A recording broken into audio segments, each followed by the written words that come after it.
চাওক, এইটো অত্যন্ত দুৰ্ভাগ্যজনক কথা। কাৰণ আমি মাজেই আজি আমি হাত ভনী বুলি গৌৰৱ কৰোঁ আমাৰ নৰ্থ ইষ্টক, কিন্তু মাজেই দেখিব পাওঁ যে নগাৰ আগ্ৰাসন, মেঘালয়ত এনেকুৱা ধৰণৰ আমাৰ অসমৰ মানুহ বা পৰ্যটক গ'লে, ফুৰিব গ'লেও এনেকুৱা ধৰণৰ এটা অপ্ৰীতিকৰ পৰিৱেশৰ সন্মুখীন হ'ব লগা হয়। অৰুণাচলতো ঠিক এনেকুৱা ধৰণৰ এটা পৰিৱেশৰ আমি সদায় সন্মুখীন হ'ব লগা হয়। গতিকে মই ভাবোঁ এই বিষয়টো অত্যন্ত গম্ভীৰ, অত্যন্ত চিৰিয়াছ বিষয়।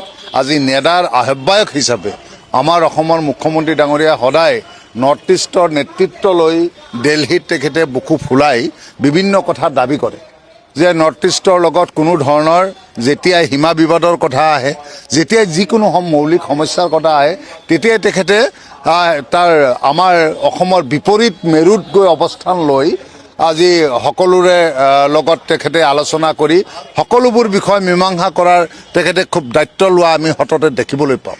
কিন্তু যেতিয়া এনেকুৱা ধৰণৰ ইনচিডেণ্ট হয়, আজি অসমৰ মানুহ বা যেতিয়া আগ্ৰাসন, সীমা বিবাদ বা অসমৰ জনসাধাৰণৰ ওপৰত যেতিয়া অত্যাচাৰ হয়, তেতিয়া কিন্তু মুখ্যমন্ত্ৰী ডাঙৰীয়া নিশ্চুপ হৈ থাকে।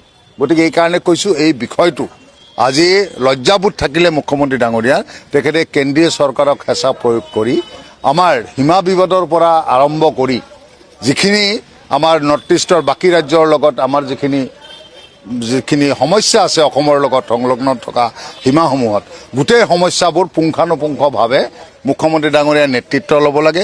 তেখেতে যদি সাহস পোৱা নাই, তেখেতে সৰ্বদলীয়ভাৱে সকলো দলৰ সহযোগ ল'ব লাগে।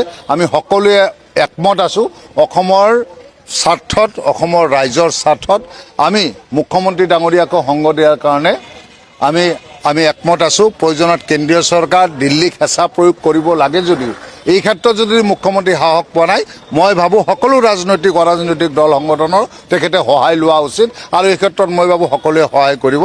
কেৱল ফিতাহী মাৰি কথা কৈ সমস্যাটোৰ পৰা গা এৰা দিয়া, এইটো এটা মুখ্যমন্ত্ৰীৰ দায়িত্ব হ'ব নালাগে।